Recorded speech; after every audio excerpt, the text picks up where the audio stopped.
we actually started preparing Monday, and throughout the Passover we wanted to be together. We were together in the lessons, we were together in the meals, really in all the activities of our great family, and we truly lived as one man in one heart.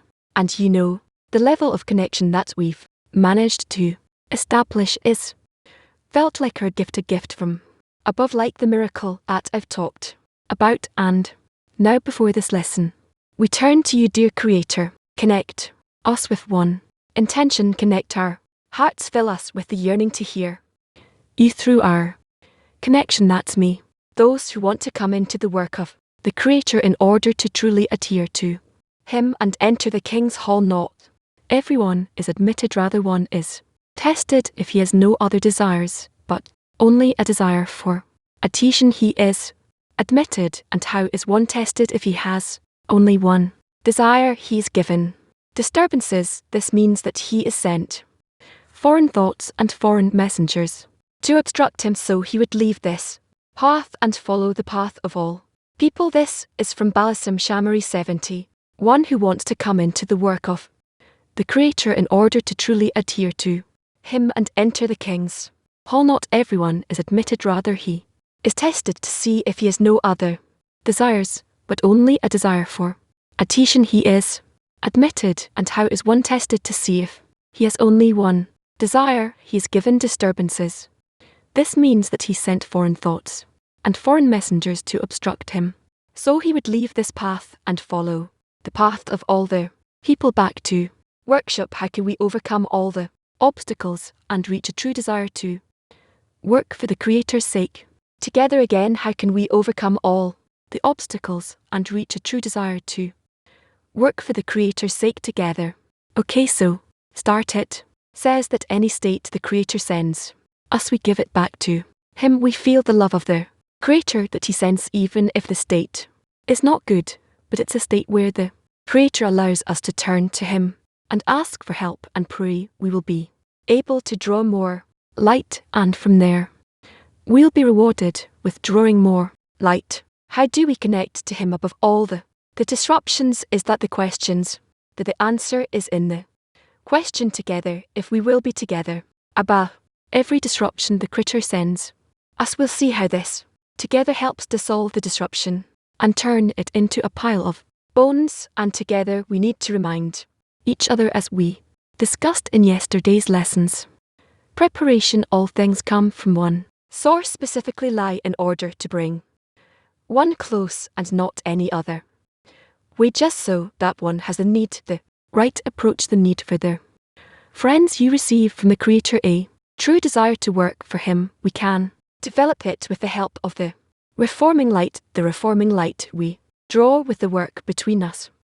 Yes, and we touch upon the importance of that, the importance and greatness of the Creator, and if we increase that in the society, all the disturbances become a springboard. I also heard from Rob, have to accept everything the Creator gives. You simply accept it, and if you do it together, you have good outcomes. And to ask the Creator to turn these desires, these disturbances, into connection with the friends and the Creator. Good morning, friends. Good morning to the Creator. Great gratitude and trepidation surrounding us, standing before the King, the Creator of all the worlds. We can't appreciate and understand the thought of creation by itself. In order to feel and understand and enter the upper world, we have to observe the assignment we were given. It's simple, but it's impossible to do if we won't have an open heart. We won't. The simple: love the friend as yourself. From love a friend, come to the Creator. Behind every friend stands the Creator. The center of reality is the heart of the group, as we heard from love. So let us create in this center love, connection, coming closer to each other every lesson. As we approach our ego, we approach the goal, and the goal is in adhesion with the Creator. And great gratitude to HF2 for the example they give us. A great gratitude to the Creator for the example of our great Rav example, the courage. That's the path of letter 47. He writes, let me remind you of the validity of love of friends in spite of everything at this time, for it is upon this that a right to exist depends, and upon this our near to come Success is measured, hence turn away from all the imaginary engagements and set your hearts on thinking thoughts and devising proper tactics to truly connect your hearts as once so the words love you friend as yourself will literally come true in you. Again 47 Ballasam, let me remind you the validity of love of friends in spite of everything at this time, for it is upon this that our right to exist depends, and upon this our new to come success is measured, hence turn away from all the imaginary pursuits and set your hearts on thinking thoughts and devising proper tactics to truly connect your hearts as once so the words love you friend as yourself will literally come true in you. Silent workshop, let's ask the Creator to connect our hearts into one loving heart. Again silent workshop, let's ask the Creator to connect our hearts into one loving all right. Let's be grateful to the Creator for bringing us together in the lesson. Let's be grateful to the Creator for having assembled us for the lesson. Heat. Hello friends, we will continue to watch a series of recorded lessons with Rav, based on the article Giving of the Torah. You will watch a record lesson from November 30th, 2003, continue from item 2, the writings of Balaam, article, the giving of the Torah, item 2, and if we can still strain to find some way to reconcile their words, there come before us a second saying even more conspicuous about a convert who came to and told him, teach me the whole of the Torah while I am standing on one leg. And he replied, anything that you hate do not do to your friend, and the rest is its commentary. Go, study here before us is a clear law that in all 612 mitzvah commandments and in all the writings in the Torah there is none that is preferred to the commandment love your friend as yourself. This is because they only aim to interpret and allow us to observe the commandment of loving others properly, since he specifically says the rest is its commentary. Go, study. This means that the rest of the Torah is interpretations of that one commandment, that the commandment to love your friend as yourself could not be completed were it not for them. So what does he tell us here? That a G, meaning a person who isn't with a intention to bestow, he comes to one who is corrected and know what the intention to bestow is, and he asks, what is the Torah? Teach me the entirety of the Torah, meaning explain to me how I can observe it, actualize it, use it. What is it? So he says, don't hate the other. What does it mean, and how can I tell who the other is? Then he says, you check according to your own self. You don't feel the other, you don't know his desires. This is a part of the soul which is completely distinct from yourself, separate. You feel only yourself now after the shattering, and you don't feel the other, you have no connection with him. However, the Torah teaches us to love the other, how to relate to him, yes, not to hate him. And what does it mean not to hate him? What you don't like he doesn't like, either from your own self. You can know exactly how to relate to him even though he is a completely different world which you don't attain at all. But we're not talking about you needing to know his qualities, his tastes, what he's made up of, what kind of combination of shattered vessels and exist in him. They're the his kind of soul. You don't need to relate to each and every one of the billions of souls around you, outside of you. No, relate to them from yourself, from within yourself, meaning the same way you treat yourself, your own desires, treat them the same way. But he doesn't say it exactly that way. He says, what you hate don't do to them. He doesn't say what you love do that to them. He says only what you hate don't do, meaning half the thing he doesn't talk about love. He's talking about what not to do.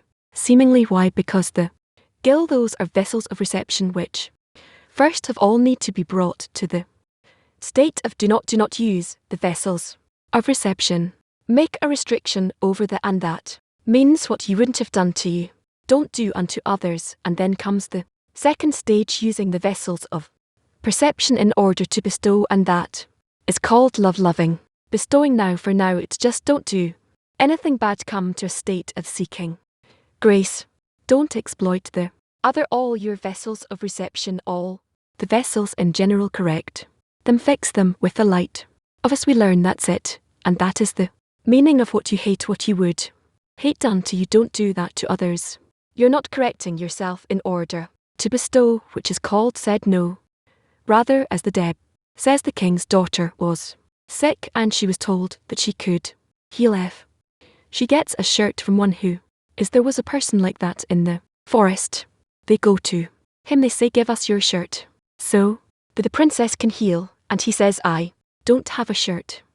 He doesn't need anything. That's a meaning, don't use your desires, make correction for them such that you don't use the desire to receive. There are many, said there are many stages, so we're talking about exactly what he says. Yes, anything that you hate, do not do to your friend, and this is a translation of love your friend as yourself. What does it mean? A translation, it's usually the opposite side of the matter, meaning the part that precedes it, the preliminary correction that needs to take place before you come from translation to the real language, meaning the action, the actual action, the actual quality measure.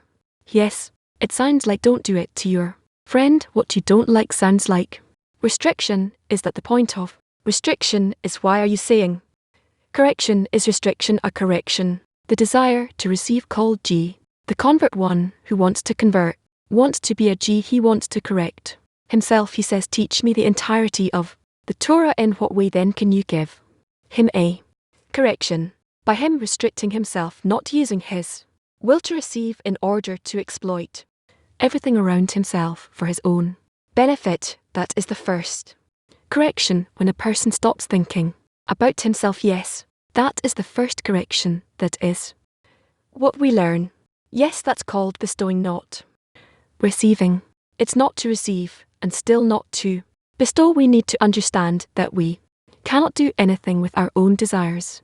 The way the Creator created our desires, we can restrict them, we can use them in this or that way, but we cannot actually change them, meaning these desires are in me, using them, not using them in various ways, and the way they enter there, interrelated that is given to me. What does it mean, that is given to me?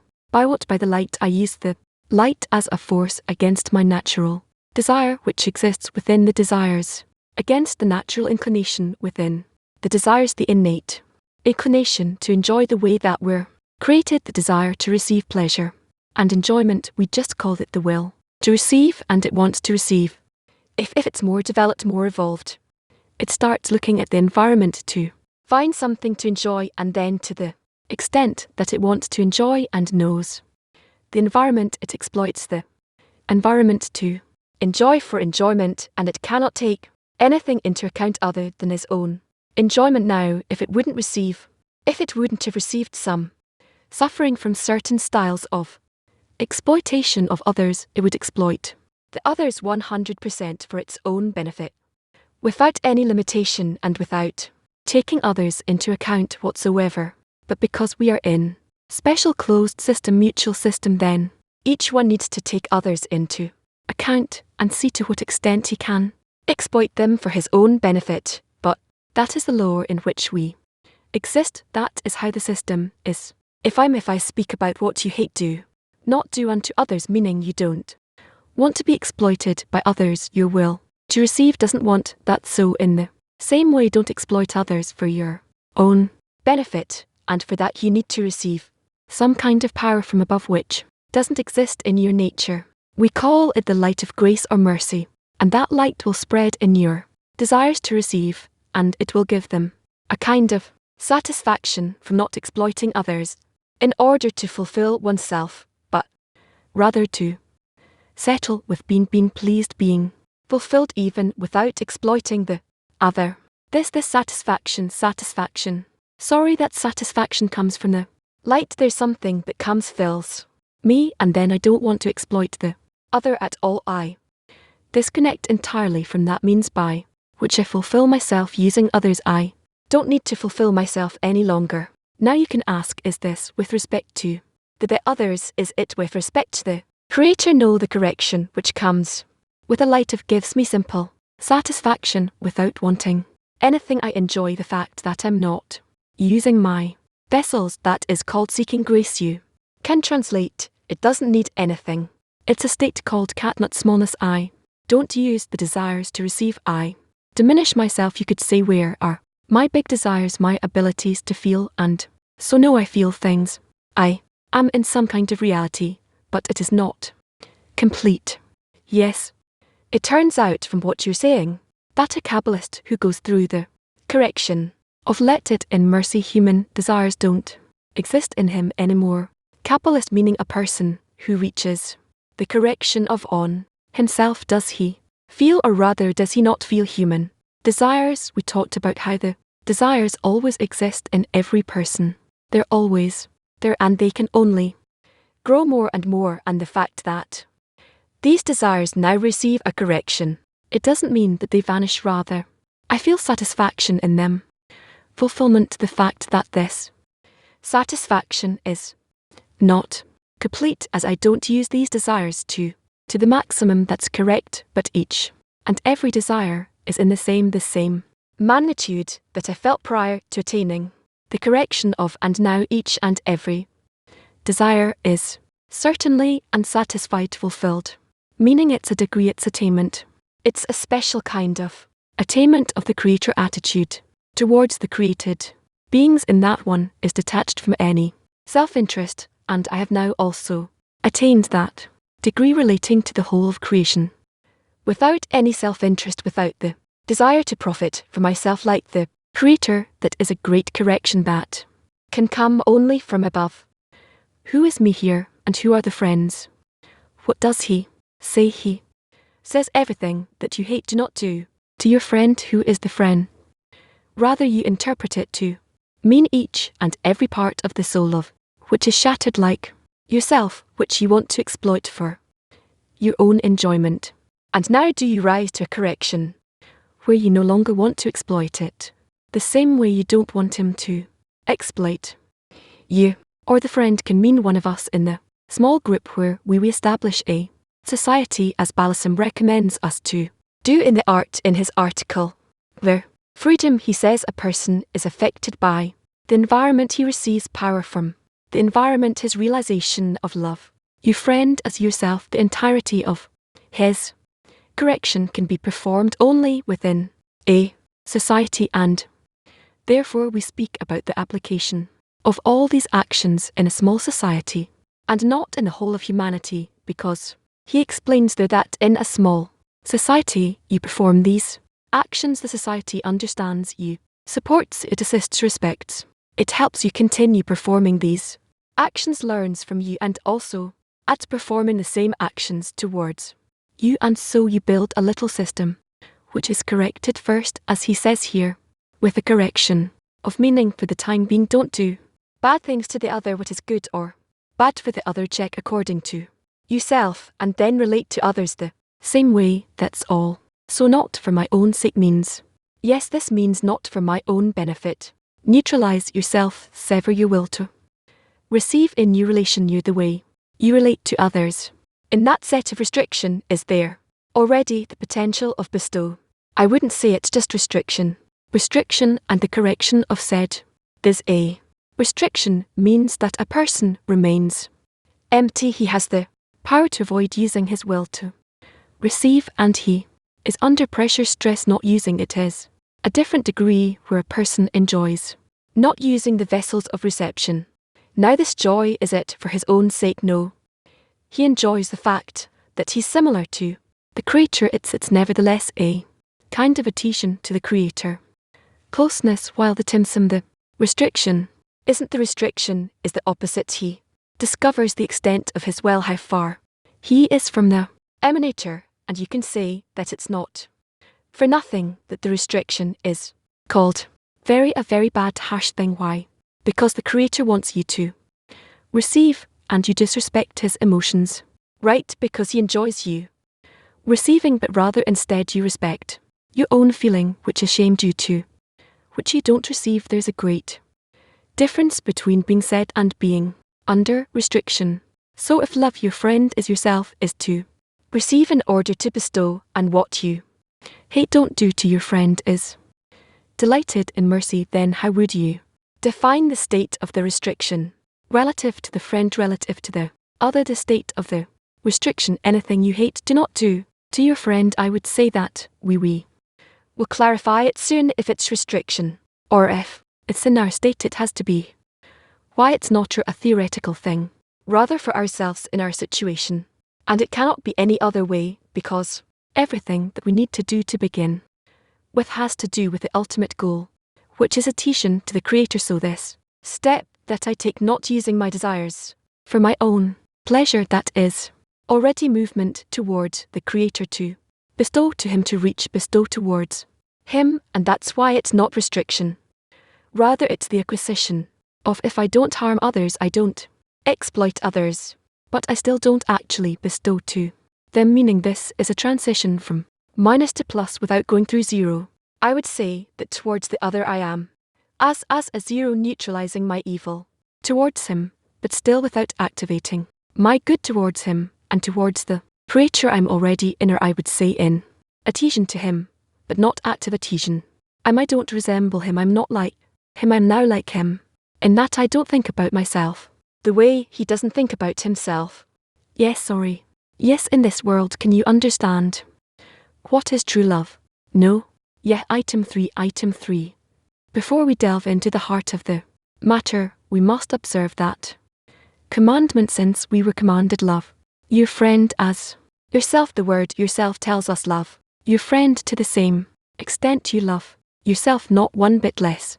In other words, you must constantly and vigilantly satisfy the needs of every person, at least in the Israeli nation, no less than you're always vigilant to satisfy your own needs. This is utterly impossible, for not many can satisfy their own needs during their daily work, so how can you tell them to work to satisfy the wishes of the entire nation? We couldn't possibly think that the Torah exaggerates, for it warns us to not add or subtract, indicating that these words and laws were given with utter precision.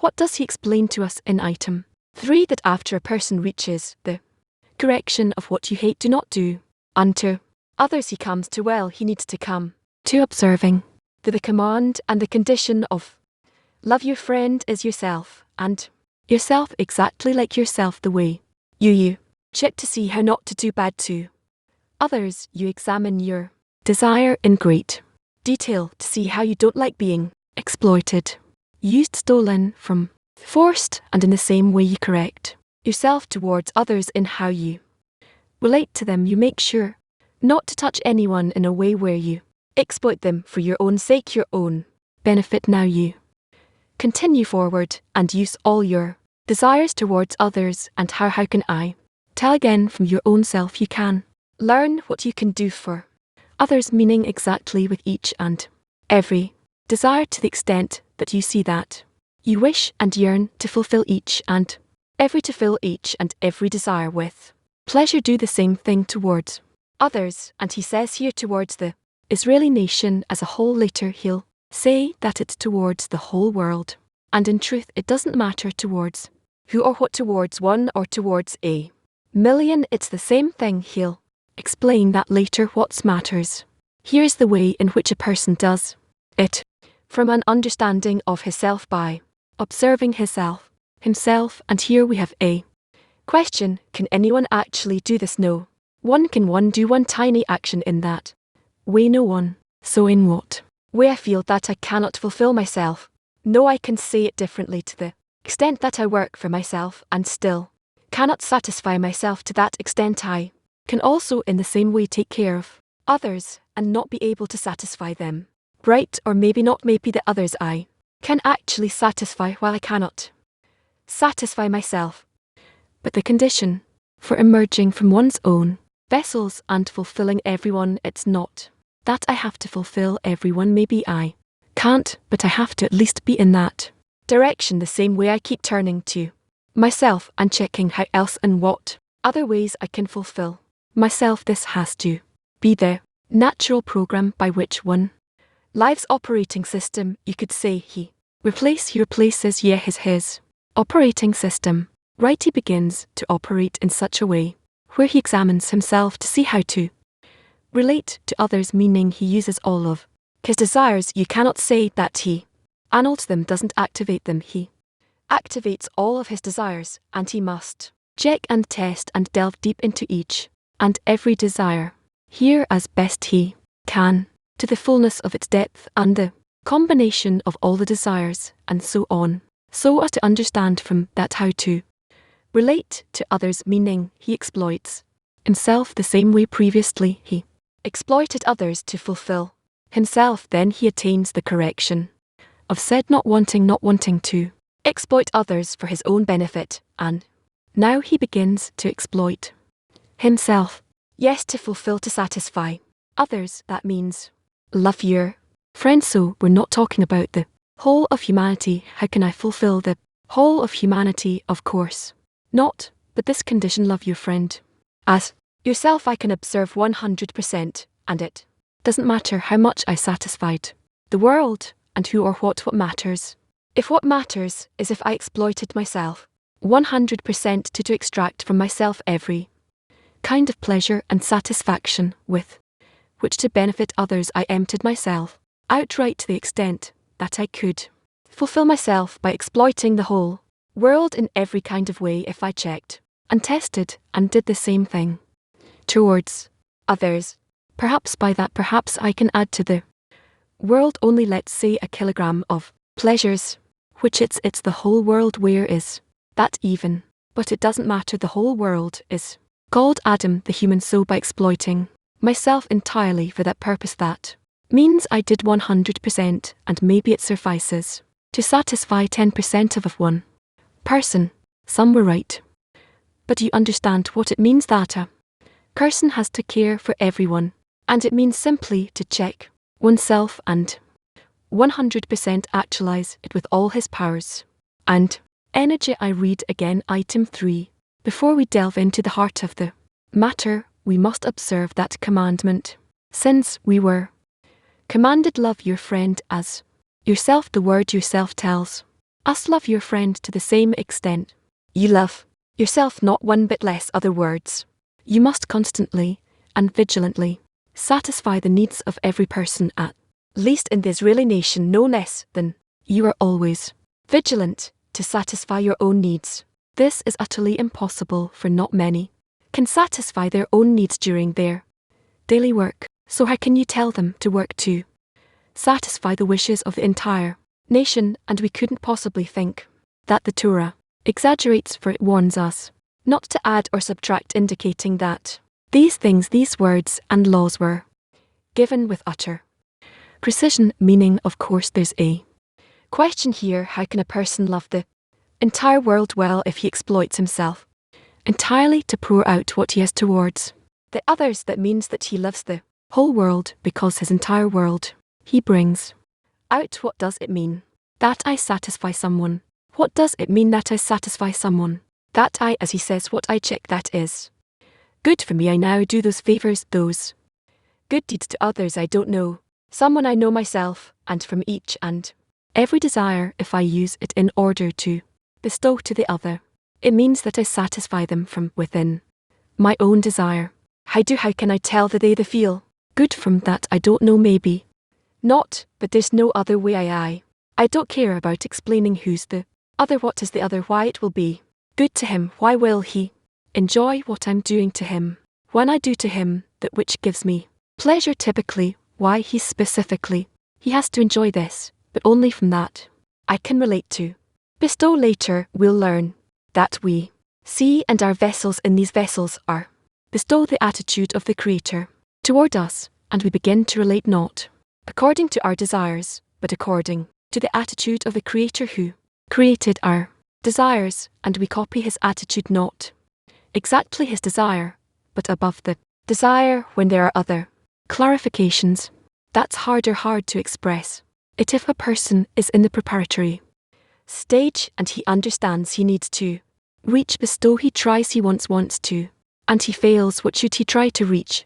The state of love the other like yourself, to bestow or to bring himself to a state of said. What should, or I didn't understand, what should a person do? Should he try to reach a state of love your friend in order like yourself to be, in order to bestow, or just not to receive for himself? Said, what should he try in the first? Stage. The first stage, as he told the convert. What did he tell him? Don't do to others that which you hate. Rabbi Gar says what you love do to the other. That's a more advanced degree. Meaning we have two stages in the correction of the rule to receive of our nature. The first stage is to reach delighted in mercy. The second stage is love of others bestowed. Delighted in mercy is not called bestow. So on the stage of preparation one tries to reach not receiving rather than bestow.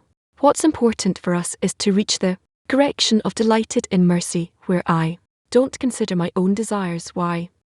Because I want to reach adhesion in the Creator.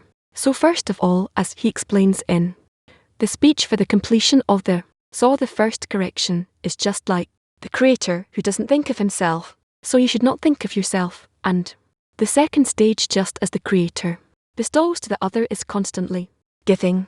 Bestowing, you should also acquire this ability to bring out to bestow. Yeah. Why is it the Creator understands, knows the nature of the created being, where he created the world to receive with his light. He created a vessel, so he knows exactly the deficiencies of the created being, and he knows how to fill them. And with what can you resemble the Creator by? Filling the created beings, when each one is included of all those desires and all those parts. You can say, no, I love meat, and he loves fish. We're talking about your attitude to another, and besides that we'll see, but by starting to relate to oneself in the first correction, where you're not interested in filling the desires to receive. Right, later you begin to move them to in order to bestow. You begin to acquire feeling of what exists outside of the will to receive, which is called either Creator or the rest of the souls.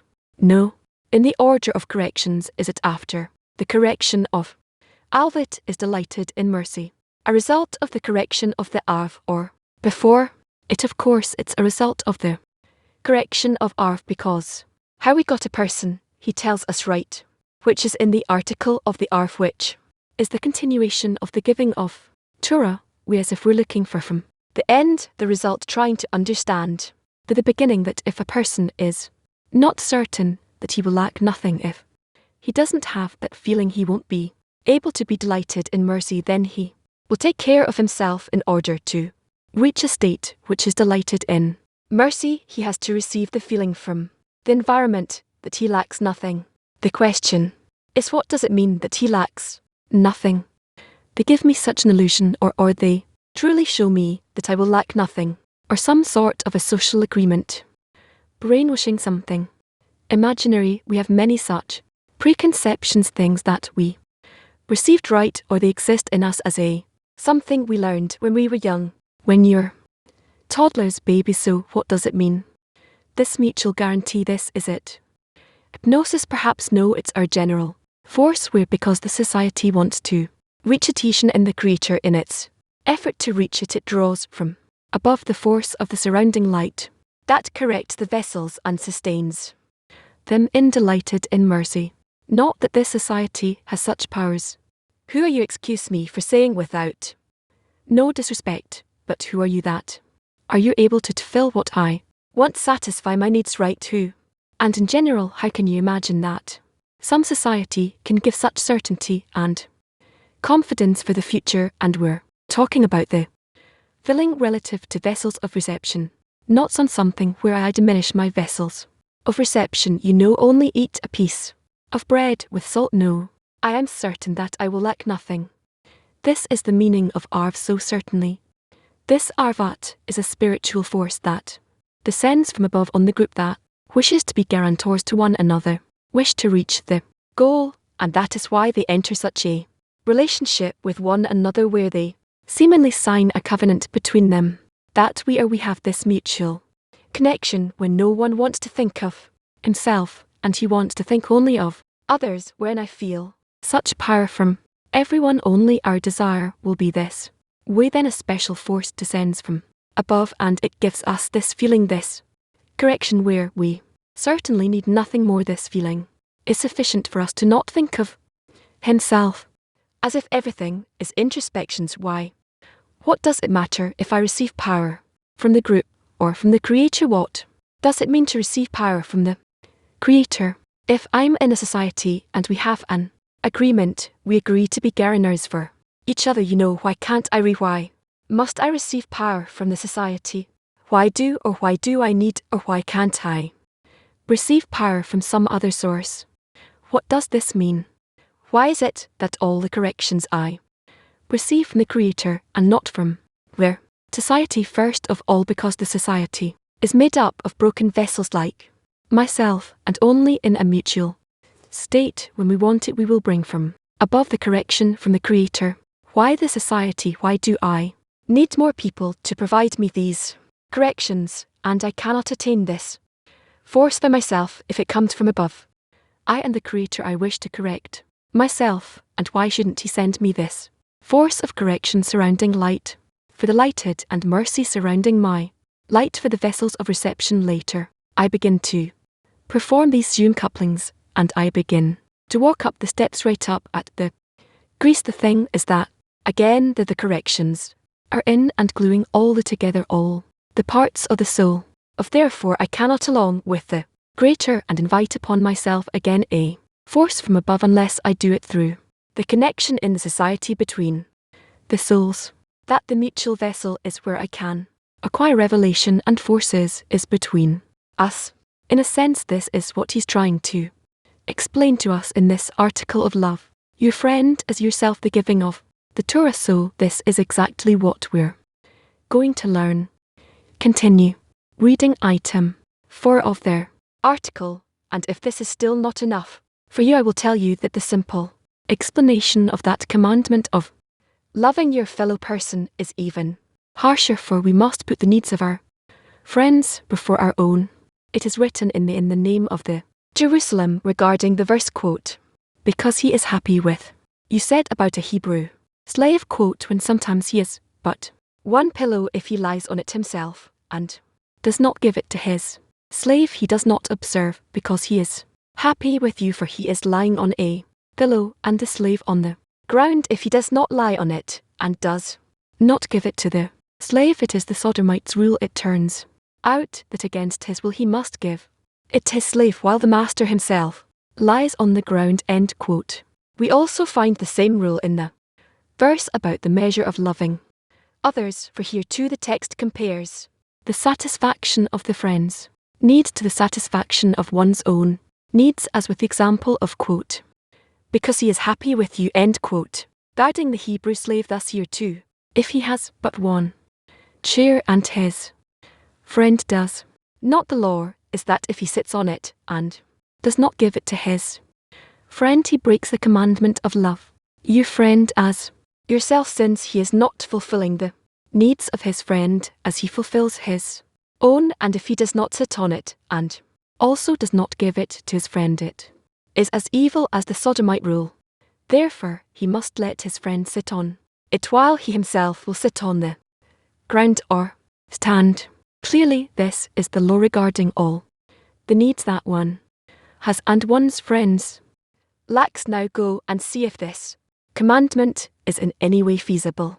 We will now watch the next recorded lesson in this series. This is from the 1st of September 2003, the 1st of December, the giving of the Torah item. For many wisdoms, no other wisdom has taught us what is the meaning of connection with the other, according to the connection with the souls that existed between them before the shattering, and that has to be his correction after the shattering. And when we are within the world to receive, we don't know exactly what is what. This connection should be what kind of correction it should be, what form it should have for the core, for the correct attitude, correct relationship between the souls. But this form will depict for us where all the souls gather in a single vessel without any divisions, and then the Creator dwells in the connection between them, what we call from loving the other as yourself to loving the Lord your God, which is the condition. The corrected vessel is the vessel for the dwelling of the Creator in it. So we who are in this broken state, we cannot imagine what is the correct state. What are the conditions that should be in the vessel, that is, why we should bring us a depiction of this state, and a depiction of the state is what they give us here. Also in the Jerusalem Talmud and in the of Cushan and a few other examples from the scripture and from the other holy books. Or love you your friend as yourself means that he's good, he feels good with you, the one you love, why you take his will to receive, and you work with everything you've got in order to fill his desire. This is called love. The other why is yourself, because the way you would have liked to fulfill all of your desires 100%. So you now will fill all the friend's desire 100% of your friend's desires, but all of the possible abilities that you have not that love. The friend is yourself. You might think that it's you know I feel what I with what I have, and with what I have I also feel him. This is entirely incorrect. Rather, what I would have liked to write, according to all of the desires that I have, the way I would have liked to fill, then 100% as much as possible. Now I'm serving the other, and I fill him with that same attitude, with everything that he likes, and 100% of all the possibilities that I have in this. There's no 50/50 here. Rather, I'm entirely in service of the other, meaning that the desire of the other becomes that desire before me which I need to fill, and I need to relate to it exactly like to my own desire. I exchange, I replace the desire of the other in place of my desire, where filling it is the purpose of my life. That is why Bassam says should we replace. Well, that's what Biner does. Actually, the quality of Biner that exists only in order to fill the vessel of the lower one, and all of it is entirely dedicated to serve the lower one, and for itself it feels no need of anything, although it has a great big, but without a low one it simply does not exist. To transition to this quality, we're entirely for the sake of the other. Just like by nature I'd have done this to myself. Is this commandment Bam is asking possible to sustain? Of course not. Without a doubt we are unable to keep this commandment even to a small extent, and not only to a small extent. If a person can even think about it truthfully, that is a question. Can we imagine to ourselves such an possibility, such an ability? Can we truly want such a thing? If that's what he's trying to scrutinize for us when he's asking about the possibility of keeping this, we are for so far away from it, so remote from it, that we can't even imagine how, to what extent we hate the state we're opposite from it. There's nothing worse and nothing more opposite compared to that. In the first parable there's an example about a master and a slave. In the second one it's between friends. He wants to tell us with a few examples. There are many other examples, but he takes only those he wants to say that to come out of our himself. It's not really important toward relative to whom it is done. It can be a friend, he can be a person whose dear friends. We will now transition to a live lesson with love. Before that we'll sing together. Lie, light, light, high, light, light, high, light, lie. Oh, speech. We'll now read the writing of Shamarti. Rather Shadi 15. Sorry, what is other gods in the work? 15. What is other gods in the work? It is written, quote, you shall make no other gods over me, end quote. The interprets that there should be stones to a with it, asks about this. How is the work weighted with stones? By which one knows one's state in the ways of the Creator? It replies that it is known that when one begins to work more than one is used, the body begins to kick and object to this work with all its might, since regarding bestowal it is a load and a burden for the body. It cannot tolerate this work, and the resistance of the body appears in a person in the form of foreign thoughts. It comes and asks the questions of who and what. These questions, a person says that all these questions are certainly sent to him by the other side to obstruct him in the work. It says that if at that time one says that they come from the one, breaches what is written, quote, you shall make no other gods over me, end quote. The reason is that one should believe that it comes to him from the divinity, since there is none else besides him. However, the holy shows one his true state, how he is working in the ways of the Creator. This means that by sending him these questions called foreign thoughts, that through these foreign thoughts he sees how he answers the questions regarded as foreign thoughts. All this one should know one's true state in the work so as to know what to do. It is like an allegory about a friend who wanted to know how much his friend loved him.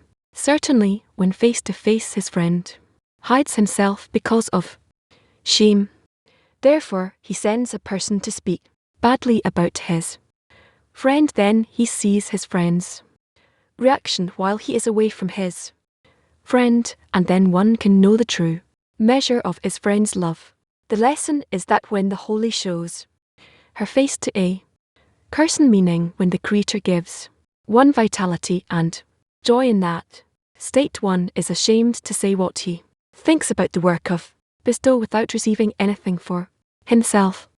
However, her not facing her, meaning when the vitality and gladness cool down, which is considered not facing her, then one can see his true state regarding the aim to bestow. And if one believes that it is written that there is none else besides him, and that the Creator sends all the foreign thoughts, meaning that he is the operator, one certainly knows what to do and how to answer all questions.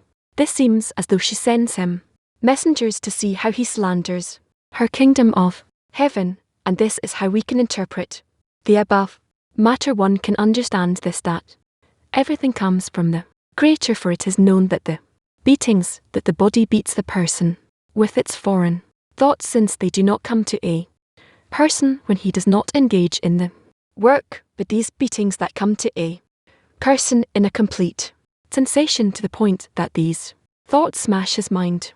They come specifically after proceeding Torah and work more than the usual. This is called stones to weigh with. It means that these stones fall in one's mind when one wants to understand these questions. Afterwards, one comes to weigh the purpose of one's work, if it is truly worthwhile to work, in order to bestow, to work with all his might and soul, and that all his aspirations will be only to hope that what there is to acquire in this world is only for the purpose of his work to bring contentment to his Maker, and not in any corporeal matter. At that time begins a bitter argument, since one sees that there are arguments both ways. The writings warn about this. Quote, "You shall make no other gods over me," end quote. Meaning, do not say that another God gave you the stones with which to weigh your work, but rather, quote, "over me," end quote. Instead, one should know that this is considered over me. This is so that one will see the true form of the basis and the foundation upon which the structure of the work is built, and the heaviness in the work is primarily because there are two texts that deny one another. On one hand, one should try to make all his work to be in order to achieve adhesion with the creation, that all his desire will be only to bestow contentment upon his Maker and nothing for himself. On the other hand, we see that this is not the primary goal, since the purpose of creation was not for the creatures to bestow upon the Creator, since he has no need for the creatures to give him something. On the contrary, the purpose of creation was due to his desire to do good to his creations, meaning for the creatures to receive delight and pleasure from him. These two matters contradict one another from one end to the other. For on the one hand one should bestow, and on the other hand one should receive. In other words, there is the matter of the correction of creation being to achieve adhesion, discerned as equivalence of form, being that all his actions will be only to bestow. Afterwards, it is possible to achieve the purpose of creation, to receive delight and pleasure from the Creator. Hence, when one has accustomed oneself to walk in ways of bestow, one has no vessels of reception. Anyhow, when one walks in the ways of reception, he has no vessels of bestow. Thus, through the stones to weigh with, one acquires both, since after the negotiation he had during their work, when he overcomes and takes upon himself the burden of the kingdom of heaven in the form of bestowal in mind and heart. It causes that when he comes to draw the upper abundance, since he already has a solid basis, as everything should be in the form of bestow, hence even when one receives some illumination, he receives it in order to bestow. This is because the whole basis of his work is built solely on bestow. This is considered that he receives in order to bestow. Very short article, and entirely on point. Toward one goal, he writes that a person makes an effort that is more than the usual, and then he reaches various states, meaning he's being tested. So how should a person prepare himself before he increases in something, before he goes and does something he didn't do before? How should he prepare himself, if at all? He needs to pre-imagine what is the desire of the Creator, and from that he aims himself toward a special attitude for what he receives from the Creator, and that's how he advances. So he needs to prepare himself ahead of time to know that now I'm going to increase to perform another action, something we need to take it into account that after performing this action various questions will come up, states that will require efforts on our behalf. Yes, of course, should we take that into account. If we want to approach the Creator, then certainly we will see along the way more questions, more problems that the Creator is sending us. Now he described the state where after a person makes an increase, he gets tested, because he has thoughts, and the Creator is not revealed. So what is your advice by which to hold on to that state, which he describes as thoughts troubling him greatly? If to hold on to the Creator or self-fulfillment, how to hold on in those states? To hold on, simply hold on. So just to hold on. Last question, in those states, what is required in order to reach the second state, where he says you receive pleasure and abundance that is already after a person comes to connection with the Creator, and then the correct attitude toward the Creator opens up before him, because he sees how the Creator relates to him correctly. So this condition is, as you said before, to hold on in these complex states, just holding on as much as possible, and that comes about automatically. It just happens. It's not automatic, but as a result of what a person is holding on to when he's putting in the effort. He's talking about stages that a person has to go through. He sees that there are obstructions which are stones to weigh. With meaning, he begins to weigh whether it's even worthwhile to bestow. Yes, and as a result he understands that there's a contradiction between bestow and reception. Can you describe what are those stones? These are the disturbances along the way. Disturbances and desires, and disturbances in anything that a person stumbles upon. The obstructions are to hang on to. There's none else besides him. Yes, and how can we attribute it to work in the 10? The obstructions. These obstructions bother a person to be adhered to. Society, how is it related? The obstruction to the besides him, and the obstruction to being adhered with the friends. It's connected because both come to a person in order to strengthen him and to reinforce him on the path. So again, what I understand from the article is that the product of these obstructions is that he suddenly sees that bestow and reception cannot go together, right? Yes, so if a person is between himself and the Creator, he can say, okay, now I'm in none else besides him, or I'm not in there else besides him, or there are other obstructions. He can notice it. Yes, in relation to the friends, he can say, I love the friends, or I hate the friends. How are these two reconciled? How do they go together? Try to connect it all in one package, and then from that these stones are created. Yes, this is how he starts to see the Creator, the one who prepares all these preparations for him and brings a person to states where there's no choice. A person is willing and must labor, and thus reach adhesion. At that point, is it a person's own work, or is there something where the friends can help here? There's always room and area for people, for friends to help each. As his field, his area, thank you. It is written that when foreign thoughts come to a person, is forbidden to be mistaken and say that it came from the other. Society must say that it came from the Creator. Yes, why is it important? Because then he come out from under the control or the authority of the Creator, and even more and more it grips him. The obstruction, the stone that falls on him cannot pull him, bring him closer to the friends and to them, to theirs. No, none else besides him, and it can also push him out of the way. It can, yes, so how to use an obstruction correctly, so it will lead you inwards towards the tent and not outwards or towards something corporeal. That is under the condition that they don't separate from the Creator, who sends all these obstructions in order to strengthen us even more in the Creator's work.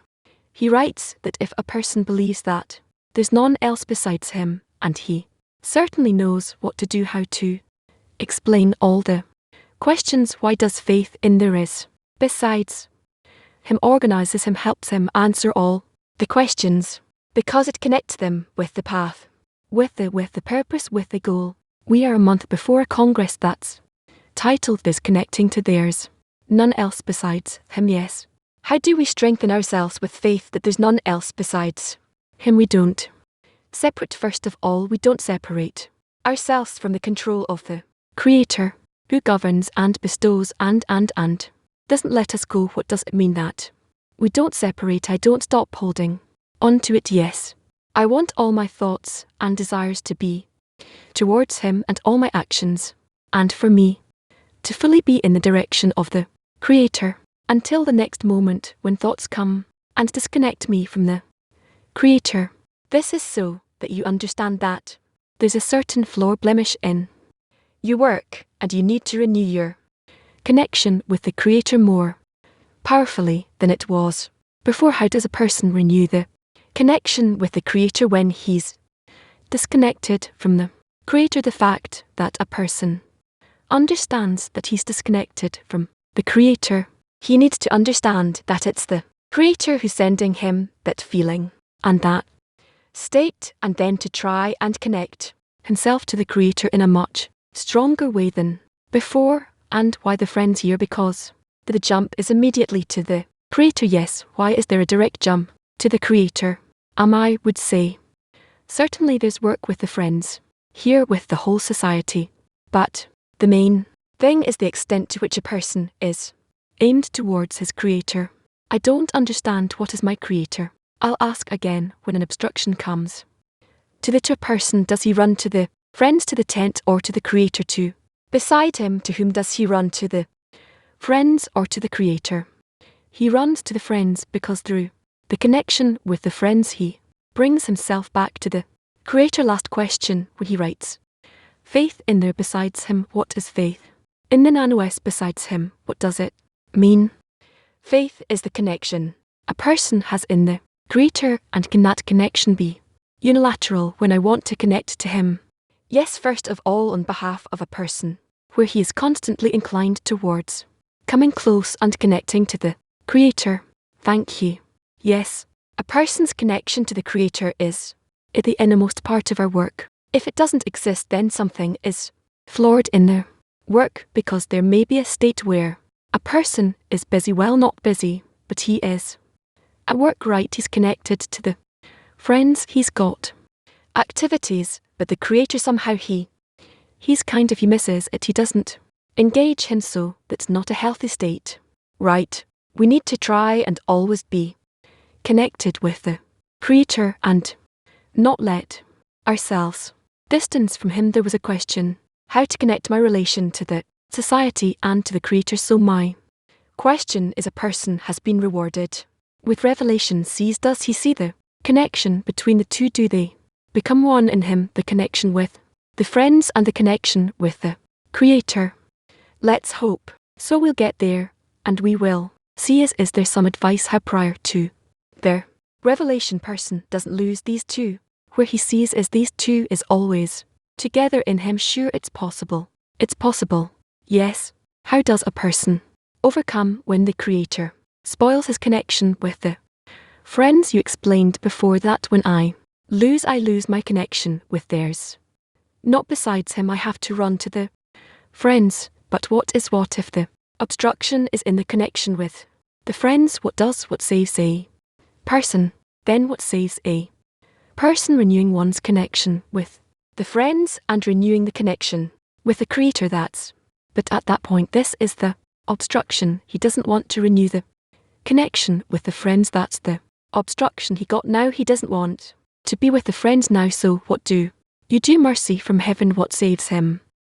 What saves him from every situation is just his connection with the Creator, and he should never forget that.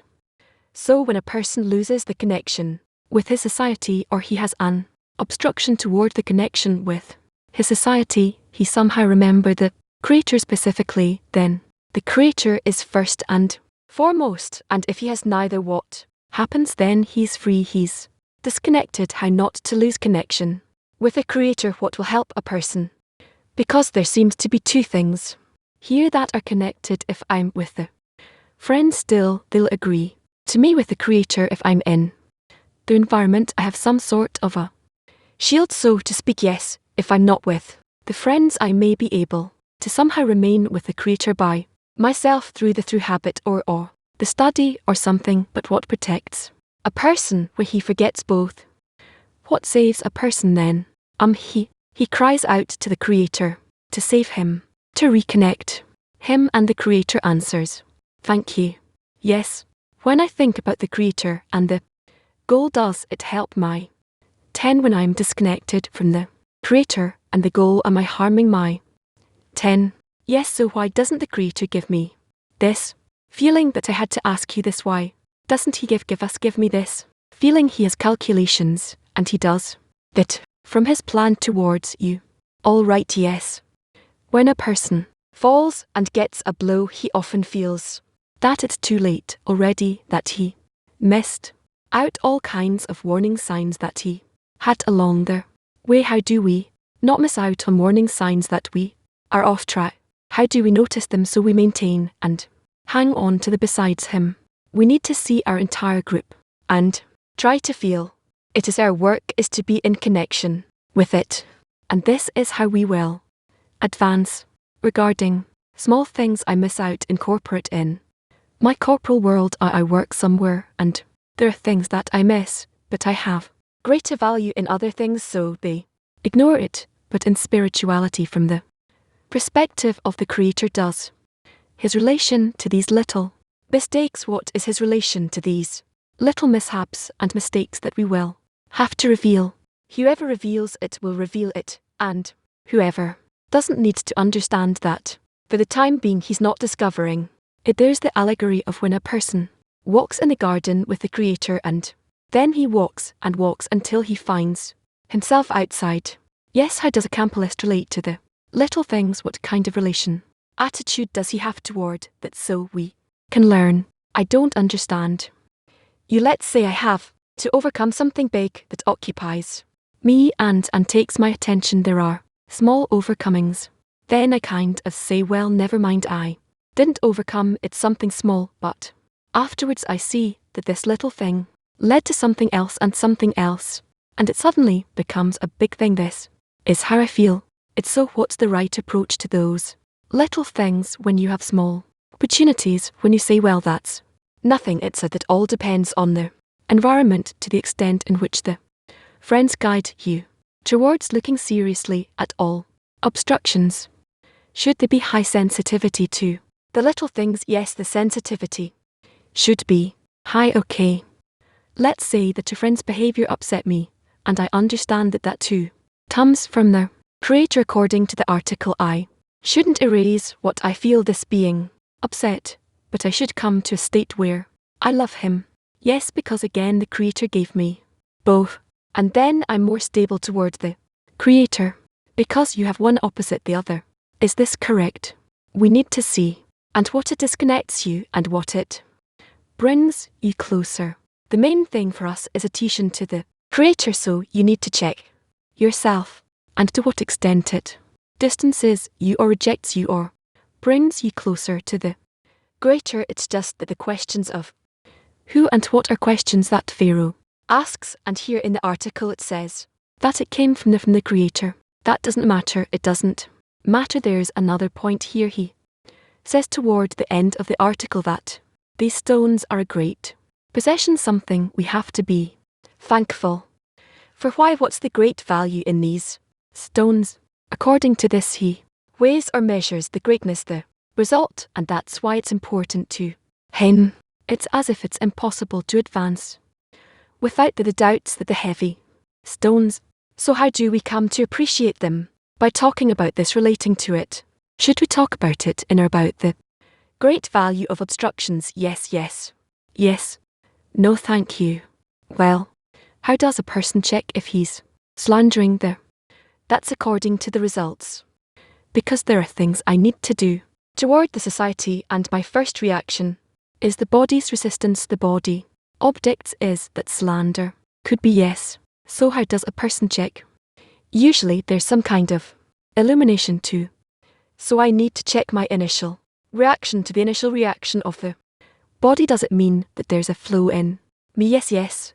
And it doesn't matter if I'm charged with strength or not, I have to check the initial reaction of the body. Yes. And that flow, how do I correct it? By connection with the friends. Connection with the friends gives you strength, so you overcome. What you overcoming? The forces, the floor, the blemish. You have resistance. Yes. You've connected with the friends you overcame for an hour, for that moment, and I want this flaw to disappear, not to exist in me anymore. I don't want the objection, the resistance of the body to exist anymore.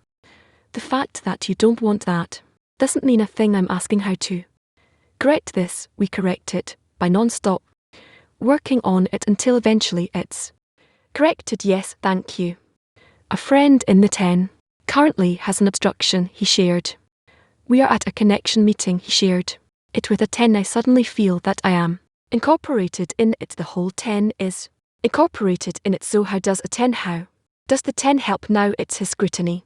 In a way, yes, he should come to that outcry with the Creator at the end of this, but you help him how? By disclosing a little more of his relation to the society and our attitude towards him. So we did, so we had a workshop around it. We try to sympathize with him. H1 sympathizes with the obstruction because it exists in him as well to an extent, and we try to talk about it to give greatness, to connect ourselves to the article we read in that meeting. But from here the 10 kinds of moves aside, and then there's the friend. This after Creator, how does the 10 help him here? The 10 talks about it until he awakens, and the moment he awakens, they awaken the circle he's in, and that's how a person awakens, rises, and renews his connection with the Creator. Another thing I see that I'm not sure we're doing right. Sunset shown again, now there's something else disappear, but his scrutiny is deeper than that. It takes longer, and the 10 is already moved elsewhere. Yes, so how can we still be with him?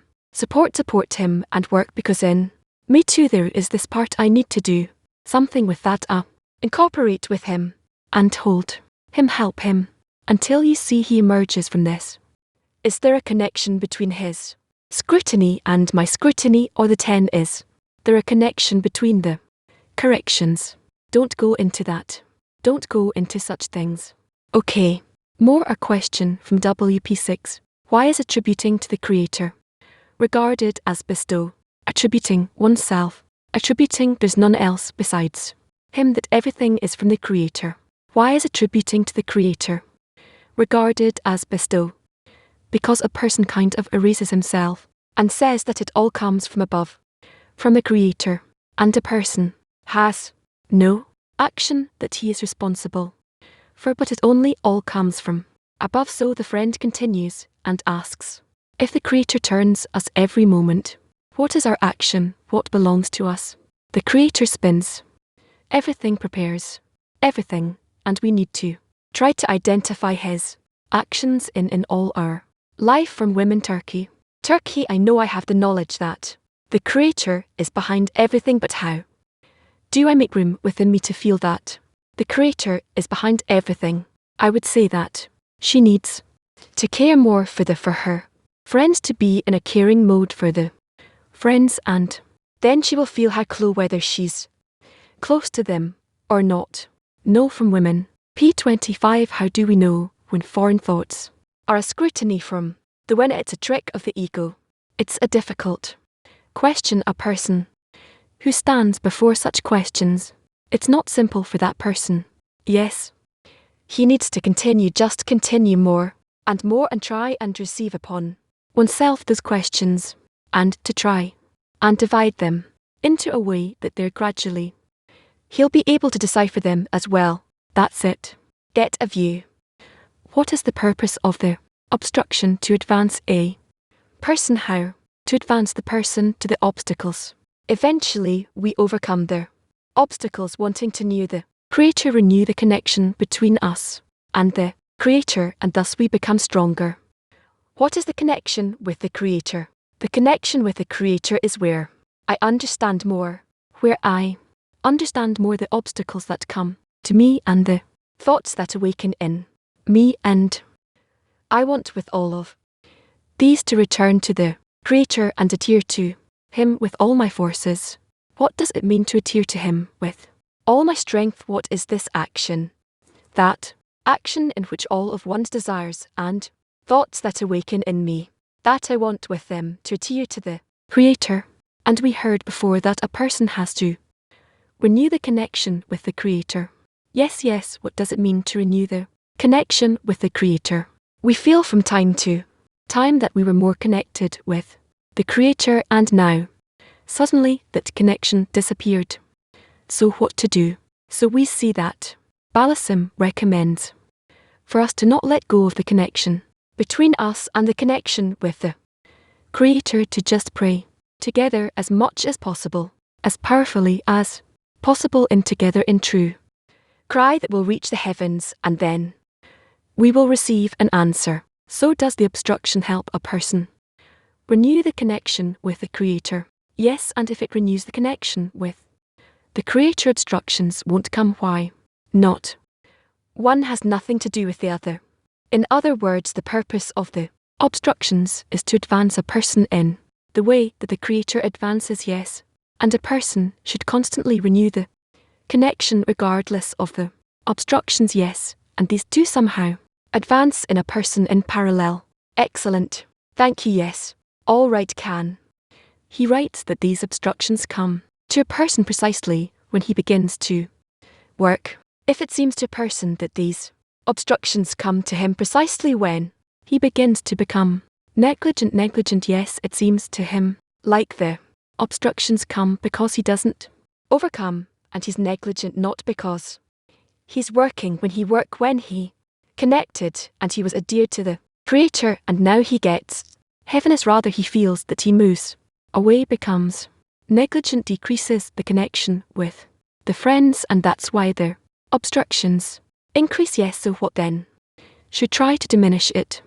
This whole field from which he thinks these obstacles are born here. I understand the advice he gives is not to say other gods, but that there isn't else besides Him. Yes, in a state when a person feels that he is negligent, what should he say? If a person feels that he is negligent, he needs to perform all kinds of actions in order to return to a good connection with the Creator. But in terms of a person's relation to the negligence, should you attribute it to himself, like in there's none else besides him? He says, don't say that it's you who did this. So in relation to a person's negligence where he feels that he himself is negligent, what should he say then? Really, yes, that he is negligent did him. And where is there's none else besides him? You're always between those two forces, you and the Creator. So when, because if I say about myself I'm negligent, then it can weaken him very much, a state where he becomes more and more slacking until he quits. If there is like a thread that maybe the Creator has given me this and only He, and maybe it's to the contrary, as he writes here, that it's because I did good things, and that's why He gave it to me. So these are two different approaches. So how to work in a state where a person feels that he himself is slacking, is negligent. This is, it's we not, yet in a degree that we can answer with certainty to this question. What's the reason for the distancing, for the negligence? So what can a person do in that state, when he is still not in a place where he can determine that there's no besides him? Because if he could determine that there's none else besides him, it would give him some kind of a line of hope. It maybe he is advancing correctly, and not that he's going backwards and backwards and backwards, but it's not necessarily like that. From what I understand, he may actually be regressing, so we need to grip on to the Creator and strengthen that connection as much as possible, all the way to the end. Thank you. The definition of the obstacle itself, in a person's eyes, also changes all the time. Could be what is an obstacle? It's something that I want and I don't manage to get, otherwise it won't be an obstacle, meaning there's an obstacle for the will to receive. It wants to rest, and suddenly it needs to do something, so it bothers it, and the chorus tells us that it's to hold on to and grip on to none besides him. All the how do we remain with that definition at least, and not other things that are obstructing. That's on condition that you live in a society that all of it is thinking about the same goal, and then it helps you to also hang on together with them. But we also need to help the friends think about it. Yes, it's not like some kind of passive things where you're in an environment but it's if you yourself don't do the work, then you're not in the game at all. Yes, the question is, how together do we create a situation where it's clear to us that if we leave it, we lose none else besides him. There are no other obstructions, right? No. Okay, when a person is locked on, there is no besides.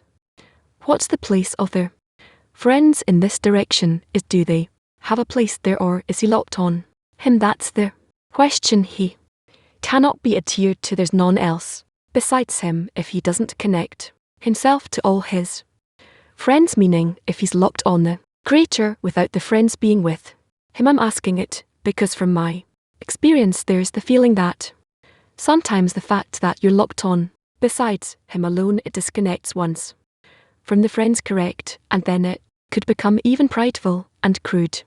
So what do you do with this? How can you be in this and in that at the same time? It can't be. You can't be in both these ends, no, but so that also the friends will be together with him in adhesion with the Creator. How can you do such a thing? So where he's locked in it and then the friends are together with him, it's not possible. He needs to understand that his connection with his society comes to him in order to hold it and rise from it to his connection with the Creator. That's it. How do we here in the society create this spirit in which all of us, all the friends, are in such a drive in being adhered to the Creator, really kind of all the time, kind of pressured that way? Try. We talked about it many times. And if we do it together, will it help each and everyone? Yes, of course. Thank you. Can. No, yes, no. Is there some exercise we can do as a society? There are plenty of exercises. Pick one. Speak among yourselves. It would be good if we come out with something together. Yes. From WPT 38 is asking. In the end, we have to reach this outcry due to our inability to love the Creator. Yes, how from this outcry do I come to love the Creator in practice?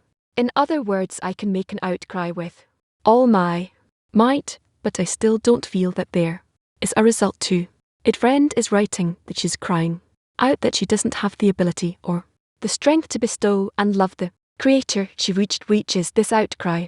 But how from that do you really come to loving the Creator? How from crying out that I'm lacking, that I don't have forces, how from that do I come to love the Creator? What I understand according to what I understand from what you're saying, we need to continue with that outcry until it rises up to heaven. Very simply.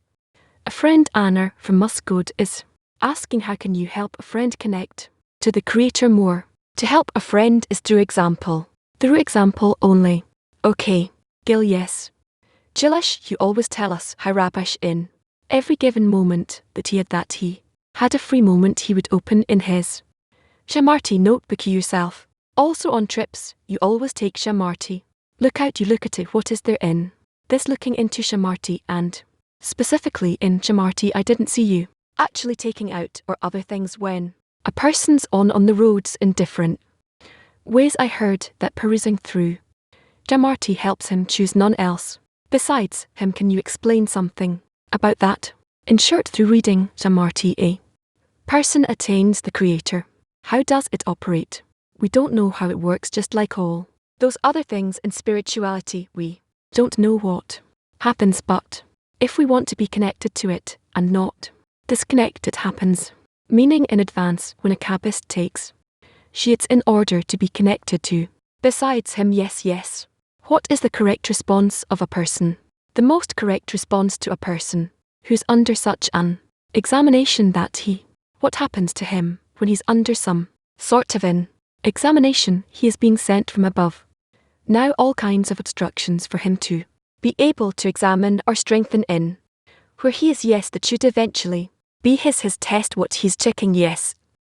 So what's his correct response towards this exam?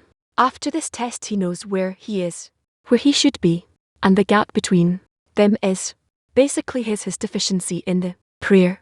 So he needs to discover this gap and raise it prayer. Yes. And what does it mean that he raises it in prayer? How does it that he asks for a reaction from the Creator for it?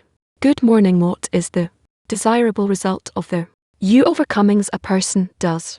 The desirable results of overcoming in a person's prayer is that what he asks for he will get the strength and the understanding, the intellect, how to not attribute it to myself like I overcame. I no. If you really and wants it to happen, he won't have such thoughts that in the end I deserve it, meaning he will feel he get a feeling of it. Yes, okay, good. Everyone's relaxed, right? Do they? Yes. Well, okay. I'm done. What else do we have? That's it, we're done with this part of the lesson, and we're going to now move to the workshop in the tense. We'll summarize what we got in the lesson, and then we'll continue between us. So a lesson summary in the tense, please.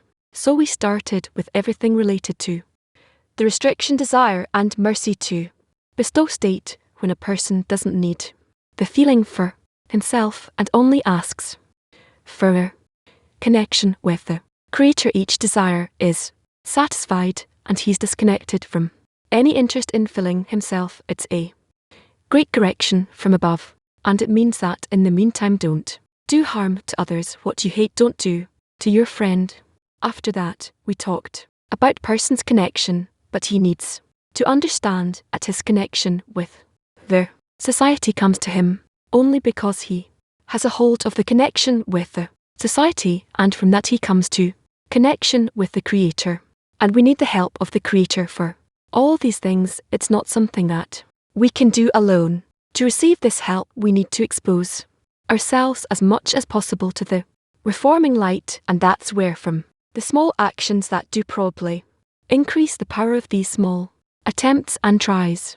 All the obstructions, all the thoughts, all the desires come from the Creator, so we will strengthen the connection with Him, renew the connection with Him, and we can do it only if we are connected to the friends, because through the friends we build the through which the Creator can be revealed, and to bring Him contentment. Yet we must connect friends, connect with the friends, and come to an outcry up to heaven and never stop crying out. And in the first part of the lesson, I wrote I enjoy from not using my vessels of reception, and that's called delighted in mercy. In the second part, I like the part where it was written about in the article everything needs to be in the manner of bestow, and therefore even when one receives a certain illumination, he already receives it in order to bestow. It's from the first part of the lesson we learned. In the first part of the lesson we learned to receive, that we use the light as a force against the will to receive for ourselves, and that gives us a kind of satisfaction that we don't use others, exploit them. As a friend said, this is desire and mercy, but it's still not regarded as giving state of giving. We want to come to a state of giving. How do we begin with this? We begin by attributing all the states that the Creator gave us to the Creator. That's the beginning of the giving to. Attribute all the states to the Creator. We concentrated in this lesson how to come close to Creator, not disconnect or distance from Him. That's why the Creator strengthens our connection with Him by sending us stones, which are those obstructions, and that's in order to strengthen our connection with Him. The role of the obstruction is to advance a person to the Creator, and if a person is negligent, he always needs to do an action, and it is one to return to the good connection with the Creator. There are many contradictions in this work. Part of it is that to be connected to the Creator, person in some way weakens his connection with the friends and the other way around. He kind of adheres to there's not besides him, and he suddenly becomes proud, so hanging on to both ends. Precisely through the friends a person is adhered to the Creator is not simple. It breaks the mind and the heart. So that's one thing we have to get support. Another thing is, as we talked about yesterday, what is the reason for the obstruction, for the negligence here too? A person cannot determine if it's he who was negligent, or maybe he worked well, so now he got the burdening. But there is one solution to all these state, which is to hang on to the root of everything that happens to a person and strengthening connection with him through the connection with the society, and in every way to do it in the most realistic way he can. Yes, there with this nuance that Rav emphasized the matter of the restriction, where a person has the strength to not use his vessels of reception, but there's this struggle which is in the restriction, and the higher degree is delighted in mercy, where he enjoys that he's not receiving for himself, and the more he cares for his friends he feels closer to them, and the obstructions are not just there, but they truly are there to always advance a person. And Rav in the end mentioned that through looking through Shamarti.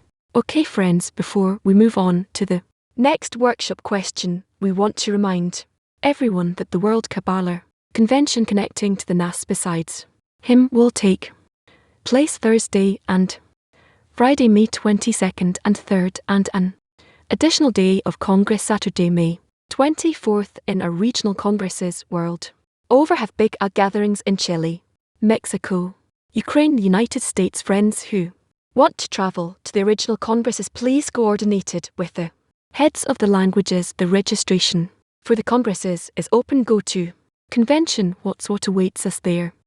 We will have, as always, open studio that will accompany us at the beginning of the day and during breaks. We will have 6 lessons, 2 lessons a day. The first lesson will deal with there's none else besides him. The second lesson with believing that the Creator is good and does good. The third lesson, if I'm not for me, who is for me? Lesson number 4, there's none else beside him. In the 10 lesson number 5 descends as a springboard for ascents. Lesson number 6, a prayer of many for revealing the one before every lesson. One of the groups from the world will give us the preparation for will lead the preparation for the lesson. After the lesson, the friends will lead the social time where we process the lesson together. We'll have meals, of course, festive happy meals, cultural evenings. Every evening we'll update on the details, but let's talk about it in a workshop. We know that everything depends on their preparation, so what should we do right now in order to come to the Congress ready for recognizing this one force? Let's talk about it in a workshop. How everything depends on the preparation. What should we do right now in order to come to the Congress ready to recognize the one singular force? We see that the Creator prepares a person with this polarity, which appears as if a person cannot withstand, but that's how it cooks a person from the right from the left and flips him from one side to the other, just to strengthen a person's efficiency and his cry to the Creator and connection with the friends. And that's how each of us goes through it, and it's amazing also here and also in every place in the world, and we're towards the convention wants to get stronger, where we're all in the same state, the same direction, well in the same degree. We could say, and we want together for us to have our true cry to the Creator for help from this, and for revealed between us. Yes, we just heard yesterday from that the Creator is in the center of the. We heard yesterday from that the Creator is at the center of the 10 together with other 10s, with other friends. I may want to gather with other 10s, other friends in order to find the center place between us to create that place, the complete place to find, to create the place for the Creator, the Congress itself that has the theme of theirs, none else besides. Come to the convention we need to be in, one meet with the whole world, clear with the whole society, with the whole spirit that is created in our environment, and to be adhered as much as possible, each of us to do one thing, to be adhered to none else besides him, which leads the convention to none else besides him, and should it be an equivalence of form, none bother be an annulment with the society that's aimed towards the purpose of the convention.